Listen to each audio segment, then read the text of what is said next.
ఆ భగవద్గీత మొత్తంలో పర్టిక్యులర్‌గా సాధనకి ఏవి ఇంపార్టెంటు, ఆ సాధన ఈ క్రియకి ఇంపార్టెంట్, ఈ క్రియకి ఎలా సంబంధించి ఉంటాయి. ఈ మనసు గాని,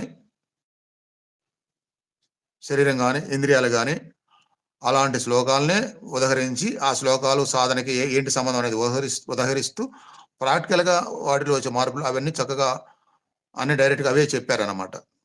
కాబట్టి సాధన చేసేవాళ్ళు, భగవద్గీత మొత్తం వెళ్ళలేని వాళ్ళు, అవి అర్థం చేసుకోలేని వాళ్ళు, ఈ లహరి మహర్షి చెప్పినటువంటి శ్లోకాల వరకు సాధనకు సంబంధించినవి కాబట్టి, అవి అర్థం చేసుకున్నా సరే సాధనాపరంగా చాలా జ్ఞానం వస్తదనమాట.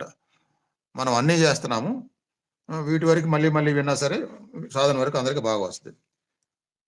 ఆ గీతలో ప్రధాన అలాంటి శ్లోకం. ఏ త్వక్షరమనిర్దేశ్య మవ్యక్తం